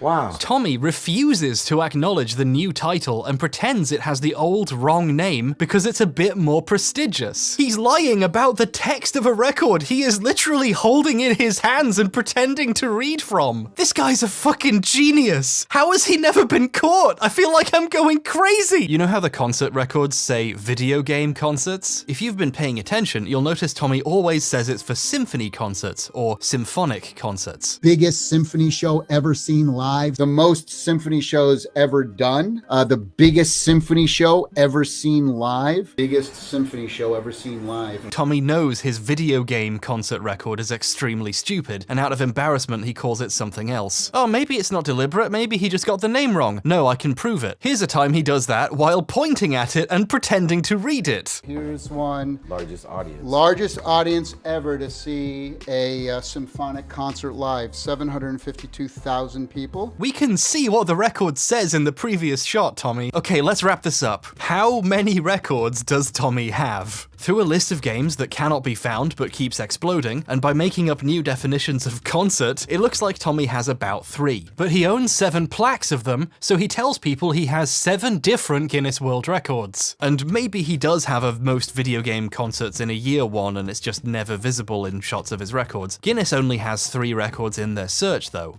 Well, had. I was going to move on from Guinness at this point, but then there was a new development in the search for Tommy's list of games. After looking everywhere for the list of 350 plus games Tommy's supposedly worked on, or I guess composed for now, we realized there was one place that would definitely have one.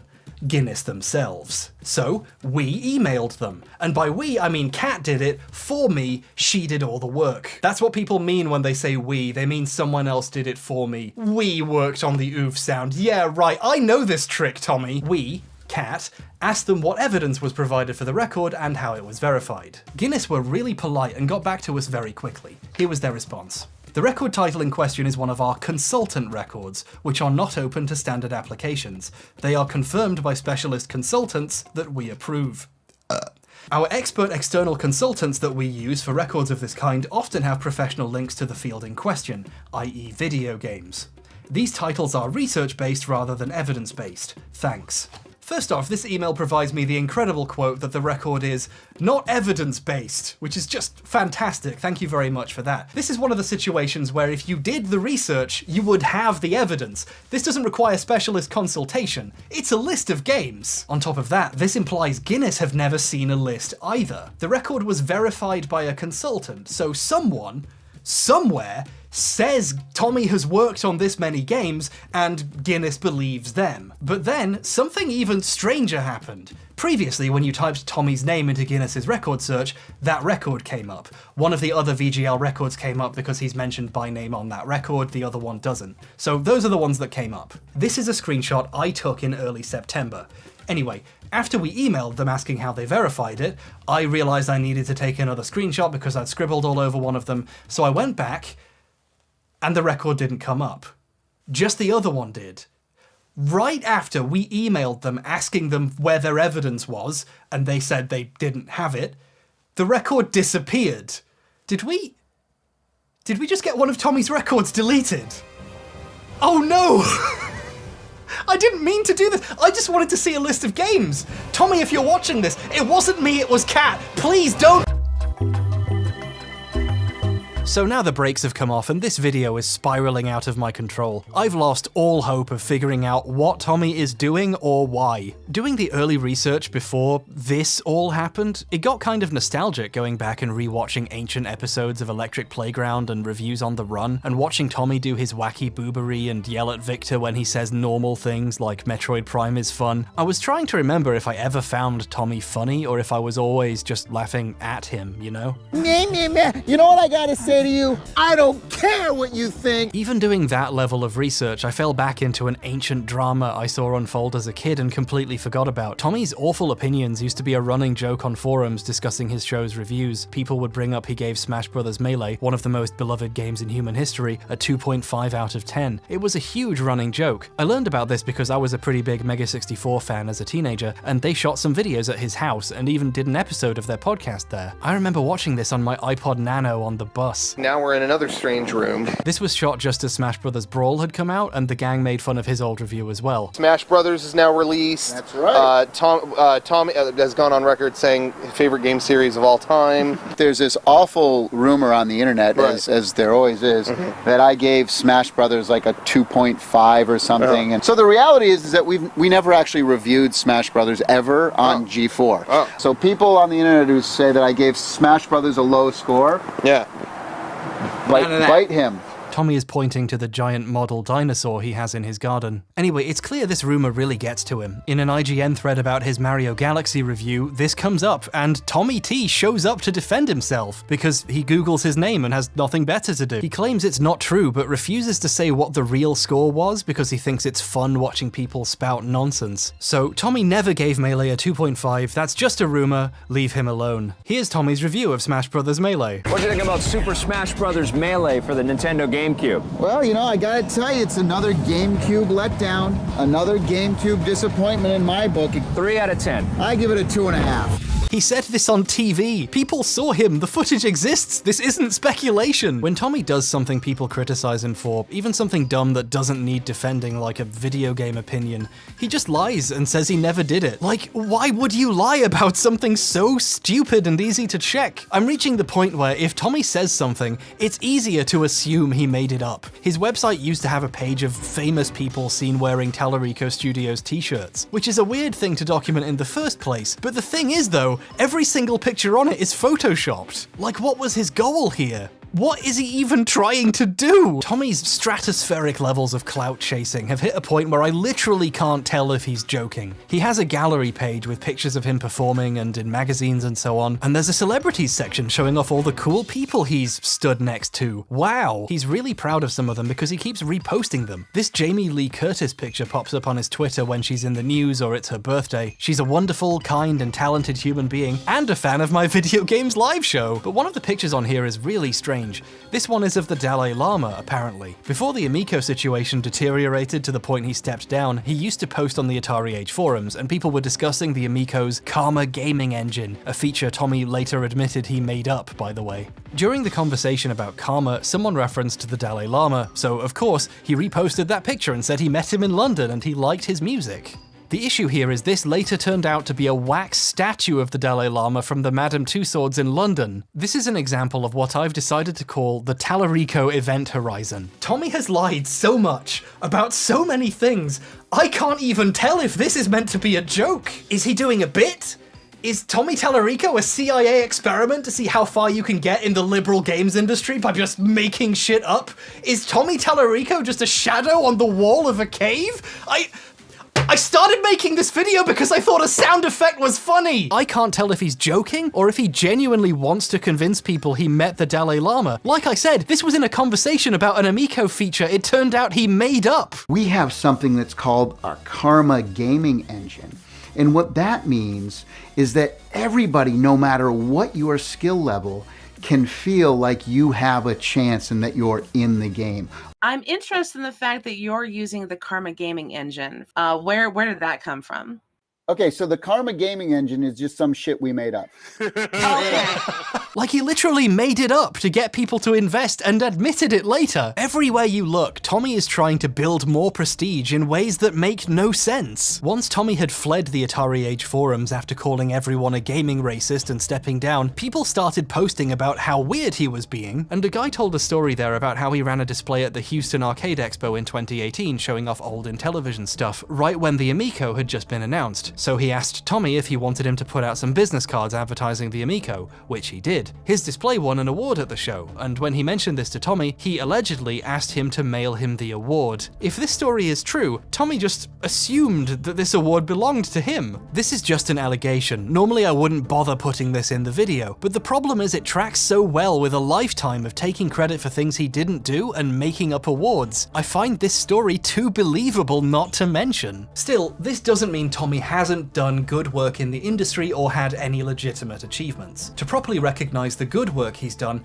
we ought to talk about GANG. The Game Audio Network Guild is a group of industry professionals dedicated to improving the craft, helping people network, and recognizing people's achievements with awards. Tommy has won a lot of awards from the guild over the years, at least 16 by my count, and he's clearly very proud of them because he puts them all up next to his Guinness World Records. Tommy Tallarico is also the founder of GANG. Recently, I founded a nonprofit organization called the Game Audio Network Guild, or GANG. It's really funny seeing Tommy give tours of his house in his GANG t-shirt and of his office with his GANG desktop background, and then going to his website and seeing 16 awards from the group he founded and was on the board of directors of at the time. Tommy Tallarico, composer and sound designer for video games, also the president of the Game Audio Network Guild, also known as GANG. GANG even gave an award for Best Sound Library to that sound pack he made, with Joey's help. They've only given out that award 4 times in their 20-year existence, by the way. And again, these are award-winning sound effects. At least we know the sounds in the Roblox kit really are award-winning. Like, at this point, research for a video that was supposed to be about the Roblox oof has gone so far off course that I needed, like, something that was baseline obviously true to hang on to so I could return to sanity. So I asked myself what I thought would be the most obvious question. Was Tommy even on Cribs? On YouTube, like I said, there's videos of your house and your MTV Cribs I was on. It's awesome, right? You did it MTV Cribs? Yeah. Yeah, they toured my house. Didn't you have an episode of MTV Cribs back in the day? Yeah. Like, he tells people it was Cribs. He uploaded a video to his YouTube channel saying it was Cribs. So was it? No!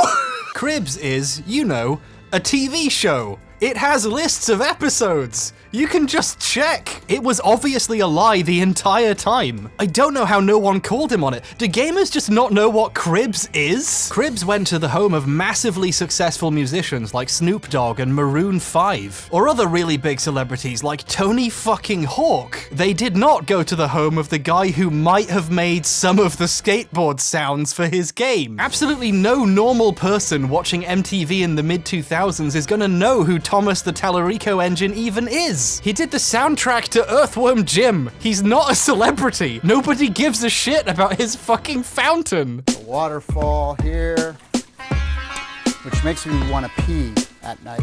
oddly enough. My mother's very proud! Cribs had very specific motion graphics, and they always showed the same factoids at the beginning every time, using the same visual. This video just has a wall of text. MTV had a very specific vibe with its backing tracks. This thing uses easily identifiable stock music. So identifiable YouTube flagged it. But if it wasn't Cribs, then what was it? Someone in the comments says they saw this on a disc that came with a gaming magazine back in the day, but I think they're thinking of the other times he did that. Because Tommy's a massive narcissist, his website has a video section with a meticulous collection of his appearances, and links to them on YouTube, some of which he uploaded himself. He links this one and calls it MTV Cribs here too, along with 2 of his PlayStation Magazine appearances. But here's the thing, Tommy's website is ancient and has several much older versions preserved on the Internet Archive. On the version from 2004, before YouTube was a thing, he would just put the videos on his own site. Many of the videos on the old site ended up as links to YouTube videos on the new one. The PlayStation Magazine house tour and interviews are here, along with this Around the World in 80 Games thing. There doesn't seem to be a Cribs video on the old version of the site, which is a bit of a red flag. Additionally, there's one house tour that didn't seem to make it to the new one, done by Gamer TV. The video itself on Tommy's site wasn't archived, but Gamer.tv was a show from the UK about gaming hosted by Sam Delaney. One episode had a feature on ways to make money in the game industry, professional gamers, voice actors, and of course, a certain composer. Hey, I'm Tommy Tellerico, composer and sound designer for video games. Hey, wait a second. Hey, I'm Tommy Tellerico, composer and sound designer for video games. So this episode is using a cut down version of the footage we saw in Tommy's video. So now we know who really shot this footage. Gamer.tv used to have a website, Gamer.tv. Oh, that's clever. It's down now, but in archives it's clear the site used to have a video section with extra stuff. One of the extra videos appears to be about a gamer with a Ferrari and a luxury home. I think Gamer.tv met Tommy and toured his house, used clips from this in their show, and uploaded the entire house tour as a bonus feature to their website. The video linked here is sadly not archived either, at least not directly. It was preserved if, say, Tommy downloaded it and put it on his own website, and then later moved his video archive to YouTube. This is a kind of cool act of video preservation, except for the part where it somehow ended up being called MTV Cribs. How did that happen? I mean, the file on his website was named correctly. This would be a difficult thing to get wrong unless he did it on purpose. MTV Cribs I was on. It's awesome, right? Is Tommy just, like, a pathological liar? Does he have to lie to sound more interesting no matter what? Like how he went from saying he did some sounds for Prime to saying he worked on it with Miyamoto for 5 years? Or how he went from being one of the voices in Pro Skater to the audio director? Or how he went from doing 3 songs for Sonic and the Black Knight in 2009 to being the first American to ever get to kiss Sonic on his little mouth? Every time something comes up again, the lie has to get bigger. In that newer house tour I showed, the guy asks Tommy about if it was featured on Cribs, and he says it was on there more than once. Tommy Tellerica has invited me to his MTV Crib, which this hasn't been on the MTV Cribs, right? A couple times. Yeah. Why is he like this? Why are you like this? I know you're still watching, Tommy. Explain yourself. What are you doing? What are you fucking doing?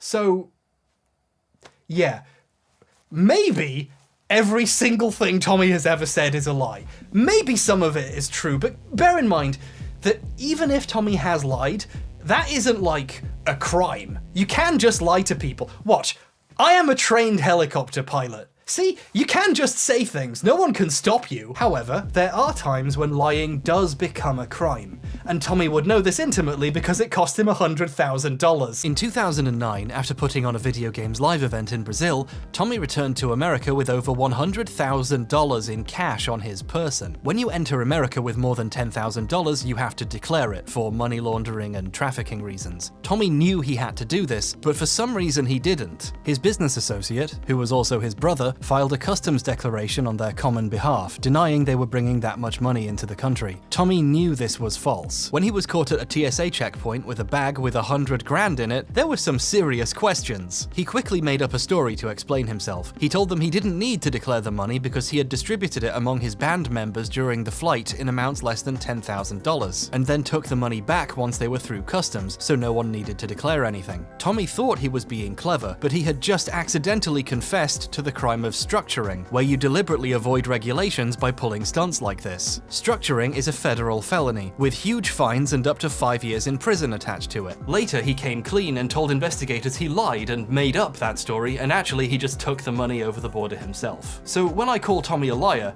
that's not just my opinion, there is also a legal document signed by him admitting to it. Looking deeper into United States v. Tallarico, that's its name, Tommy pled guilty, was placed on probation for a year, forfeited the $102,000 seized by customs, and had to pay a $1,000 fine, plus a $25 assessment fee. America. There's a really interesting lesson here. In the game industry, you can just lie about what games you worked on, what sounds you made, and whether you worked on cribs, and the only real repercussion is people finding you unpleasant. But if you try that with the TSA while carrying a large, unexplained bag of money, there can be consequences. There are other ways lying can be a crime too. For example, if you lie to potential investors to get their money. During one of Tommy's many attempts to find investors for the Amico, he told the exact kind of Tommy-esque tall tales you would expect from him, but in a situation where doing so can get you in serious trouble. In February 2021, he recorded this video for potential investors and lists the team of so-called Avengers working at Intellivision, one of whom was Kara Acker, a former marketing manager at Mattel on Disney Princesses and especially Frozen, which would be a great find for the company, and thinking she was on board might well have helped convince investors to part with their money. If we scroll slightly higher on her LinkedIn though, we can see she actually left Intellivision in 2020. But here's Tommy telling people in 2021, after she was gone, he has her on board, so you should definitely invest. Our VP of Global Marketing used to work at Mattel as one of the global brand managers over there, right? And she was in charge of the Disney brand within Mattel, so that's a double bonus there. Is there a word for lying to people?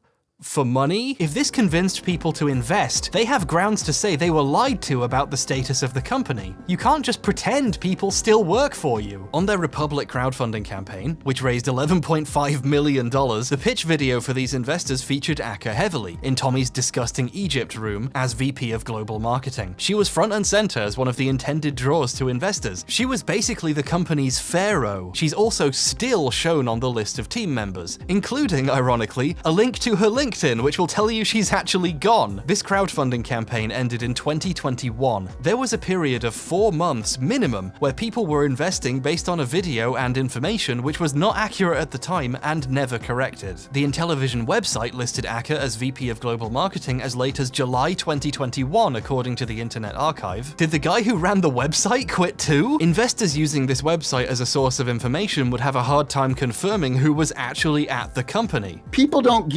Investors don't give you millions of dollars unless you have hard, cold facts. I certainly hope there's some facts I missed here. People gave this company millions of dollars. Like seriously, I hope for Intellivision's sake, Acker just put the wrong date on her LinkedIn, or there's gonna be some questions. In fact, if you click the invest button on the Intellivision website, it takes you to the same video with Acker still in it. You know the Avengers, right? Marvel Avengers, you know, they're the super team of superheroes ready to save the world. Also on Tommy's list of Avengers was Jay Allard, the co-founder of the Xbox and Xbox Live. This would make the company look like it was on the right track and had some really good minds attached to it. However, Allard decided he wasn't a good fit and left the company.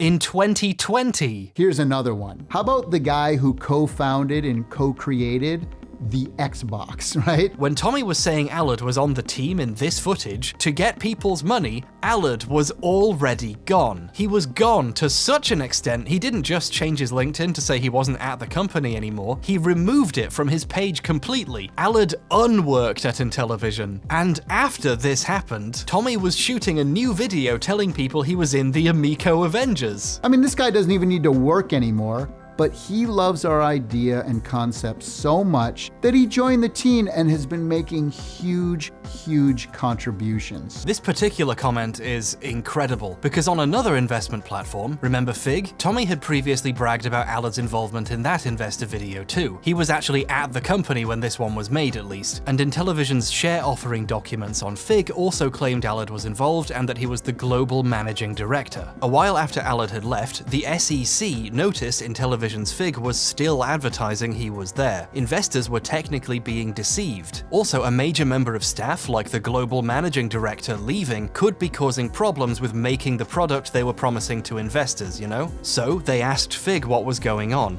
Orally, someone at a government agency physically asked someone at Fig what the hell was happening at Intellivision. Fig asked Intellivision to clarify. Intellivision panicked and said they would change the documents, and product development was unaffected by his leaving because, to quote Fig quoting Intellivision, he has not played a material role in product development considering his contributions. He joined the team and has been making huge contributions. This is footage of a CEO right before his company tells a major government agency Allard is gone and hadn't made meaningful contributions, telling people he's on the team and has been making huge contributions to get their money. I'm not a lawyer, I'm just a helicopter pilot, but I don't think it gets worse than this. You know, this is the kind of thing that's like, really, I mean, talk about a slam dunk. The people working at the company are the main pitch for the Amico. Invest in me, I don't lose, I have the best team. I've been a winner in this industry my whole career. I don't lose. And what I've done is packed our team with other people who are winners. Several of his key team members weren't working there anymore when he recorded this. One of them had even scrubbed it from his LinkedIn. I don't think this is giving potential investors an accurate impression of what they're buying into. This is the exact kind of thing Tommy normally does, but in this context, it's really bad. And this brings us to the real question at the center of all this. The big thing we've been avoiding for the last hour while we circle the drain. But we can't avoid it anymore. Did Tommy make the funny baby sound effect? Remember when that was the point of the video? When we look at the sum collective of all of his claims, the Tallarico totality, if you will, and we put it in context with, reality, when Tommy says he created the oof, this might just be me, but I don't believe him. Although at this point, if Tommy confessed to a murder, I would assume he was just trying to be cool. I'm sure if I was a more reasonable person, I could say the evidence is all inconclusive and Tommy could have worked on the sound, maybe, but right now, all I know is Tommy is a huge liar, and I hate him, and he made me forget what this video is about.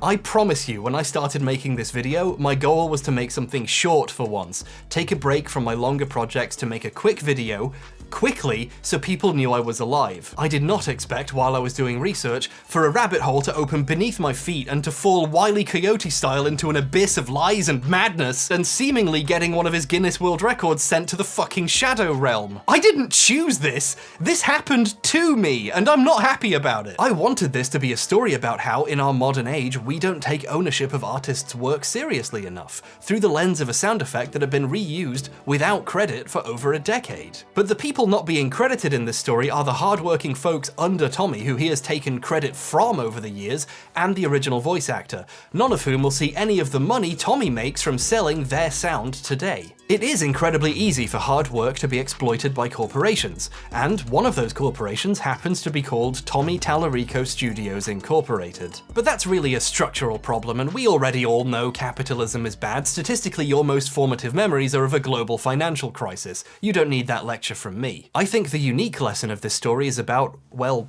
records in multiple senses of the word. What's really at stake here is history, how these events and people will be remembered. Tommy has cultivated such a reputation that when I asked about the origins of a famous punch sound effect on Twitter, someone independently brought him up and said they assume he must have done it. He seems to have done everything.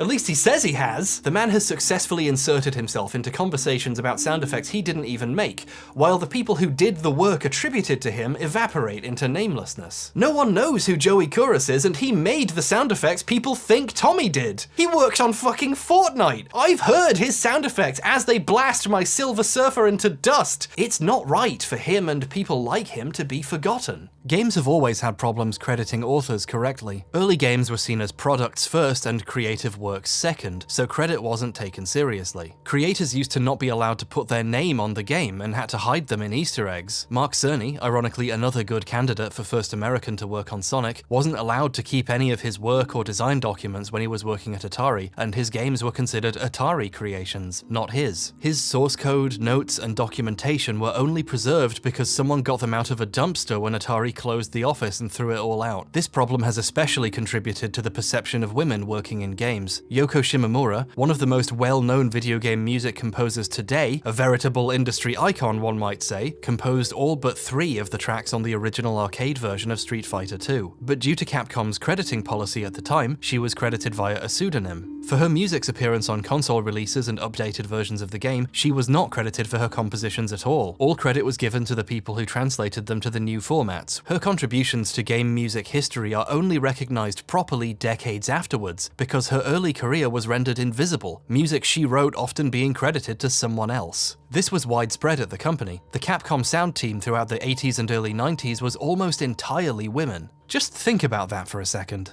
An extremely influential group of female early game composers, all credited through pseudonyms, or sometimes not at all, and with the ports of music they composed credited to someone else. Maybe one of the reasons game development is perceived as a male-dominated industry is because all the women who've always been here keep getting left out of the history they wrote. If you're interested in the topic, I recommend The Street Fighter Lady and Female Credit by Andy Lemon and Hillegonda Rietveld. I've linked them in the description and plagiarized them heavily in this section of the video. But even when people are credited, the recognition can easily be minimized. Joey did some of the music for the Terminator Sega CD game, but as you can imagine, this information has been rendered obscure thanks to a much larger musician making sure his name is remembered first. The official CD release of the soundtrack has Tommy V. Tallarico stamped on the front. Its booklet says composed, produced and performed by Tommy Tallarico, and calls Tommy a veritable video game industry icon, of course. The half a dozen people who collaborated with him and wrote the other half of the songs only appear on the back of the case at the bottom as footnotes with stars corresponding to which songs they actually made, so their names don't get noticed quite as much. Joey's song was so good, Tommy saw fit to put it on another album with his name and face on it, Tommy Tallarico Virgin Games Greatest Hits. Joey's name is even smaller on the back of this one. It's not difficult to see why Joey's contributions to game history are being forgotten. Re-uploads of the full Terminator CD soundtrack onto YouTube just say composed by Tommy. There's a re-upload of specifically Joey's song too. The uploader, who understandably missed the tiny note on the back of the CD case, credits it to Tommy. The top comment is a guy called Joey Kouros, explaining that he actually made it, but also thanking people for their kind words.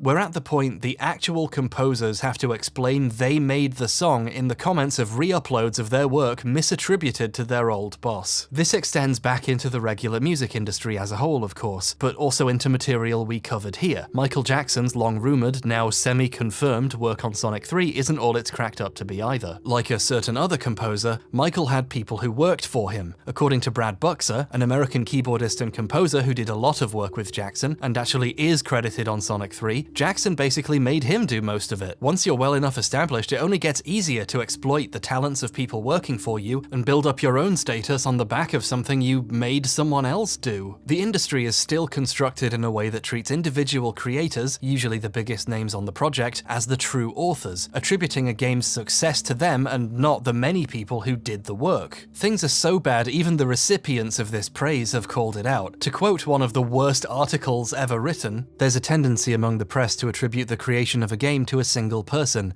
says Warren Spector, creator of Thief and Deus Ex. The journalistic attitude to credit in gaming used to be so awful, it's not even clear who wrote this. The article is credited to IGN staff. Basically all success and appreciation pours directly into selected industry figureheads, even when they're actively trying to stop it from happening. And a lot of them aren't, because even if it's a problem that benefits them. You can tell a lot about an industry by how it treats the people who actually do the work. In terms of the scope of time, the average game developer is fucked. The hundreds and sometimes thousands of people who work on games now throw away years of their lives, and so many of them go completely unappreciated. Meanwhile, the most asshole-ish men in the industry continue to promote themselves off the back of the efforts of the people working for them. Imagine making great sound effects for years and years, only for your boss to tell some guy in a Halloween mask on a livestream with 100 views that he did it. We don't recognize the work and achievements of people who make games. We recognize the people who exploited that work the best. It's so easy for history and credit to get wiped away. Case in point, we could have never learned that the oof was from Messiah and assumed Roblox made it forever. But it's not even the Roblox oof. In my household, we call it the Messiah oof. There are thousands of people whose good work on games will never be properly credited, who we might have already forgotten about. Gaming is still a young medium, but already the sands of our history are spilling through our Monster Energy sodden fingers. Entire games are at risk of being forgotten, never mind the human beings who created them. The most valuable contribution Tommy has made to the story is mentioning that the voice actress was the daughter of someone who worked at Shiny Entertainment at the time. Her father worked at Shiny Entertainment. The girl whose voice was the oof would be close to 30 now. She might even have heard it and not even known it was her. She might not even remember recording it. The people who know who this was, and the parent who worked on the game, those people aren't going to be around forever. We have a limited time to learn who this was. The thing about history is, it happens, and then it's gone. If we don't work to preserve it, eventually it becomes impossible. To quote a famous Nintendo quit screen, everything not saved will be lost. And just as a kicker how hard it is to remember things accurately, the popularized version of the quote is wrong. It's actually anything not saved. I'm not trying to be a pedant for once. It's kind of poignant how easy it is for things to shift like that. If we don't set a precedent of taking people's work and the accuracy of records of who did what seriously, we leave it to the liars and opportunists of the world to make up that history, to the spin-off of a beer company to tell us who did what. And it honestly, on a spiritual level, fills me with immense grief thinking about the people who made the things I care about dying unrecognized for what they did and being forgotten. Gaming is just old enough that we're losing that first generation. Tommy got the rights to Intellivision because he bought them from the estate of its last president when he passed away. The name, the branding, it's his now. The original Intellivision YouTube channel, with some of the final appearances of its former president, one of the world's first ever game designers, along with the original Intellivision website with its beautiful Web 1.0 history of the company, are now relegated to obscurity under another name, while Tommy continues to use that name to advertise a product that doesn't even exist. The damage to a history people are at real risk of forgetting, whose main characters are dying, might already have been done. What history will look like 20, 30, 100 years in the future is being decided now. Now is the time to decide if Tommy Tallarico made the oof for Roblox, or if Joey Kouros made it for Messiah. And Tommy has already put his finger on the scale, decided how he wants all this to be remembered. If you buy his new sound pack, the metadata in the Roblox oof has been changed to say Tommy Tallarico. Those who fail to learn from history are doomed to repeat it. That's a quote commonly attributed to Winston Churchill, but he was actually probably paraphrasing George Santayana. That was me being a pedant. Old habits die hard. But here's a corollary I came up with all by myself. Those who let hucksters write the history they're trying to learn from are doomed in some other horrible way. And, for one, I don't think history gets to be written by a guy who wasn't even on Cribs. It wasn't even Cribs!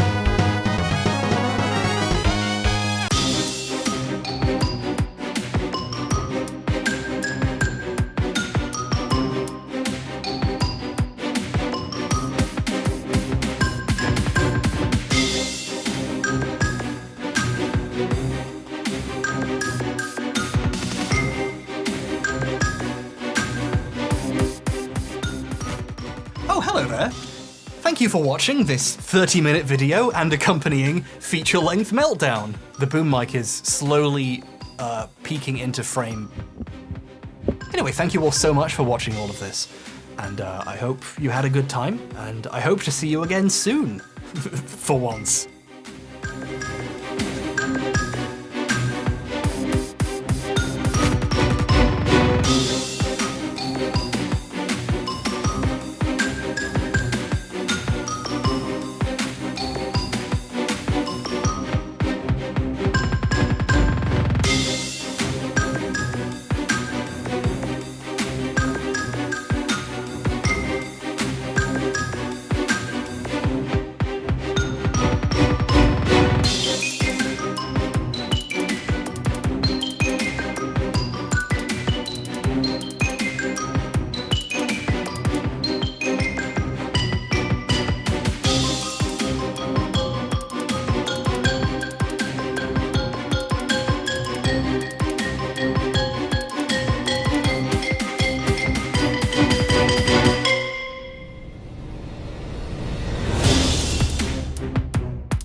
When I bought this Gamer's Edition on eBay, you know, when I was flipping through it, a bookmark fell out. This is a bookmark for Alexander. Well done for all your hard work in year 2 this year. From Miss Dunn, goodbye. So Alexander, I've no idea who you are or where you are now or if you'll ever watch this video. I hope you made Miss Dunn proud. I've no idea how old you are now. This book came out in like 2008. I'm not going to do the maths on that. But if you want your bookmark back, email me and I'll happily send it to you. Please do email me, in fact, because I can't throw this out. Like, that would be wrong. So this is just going to be in my life forever until someone claims it. So please, take this back.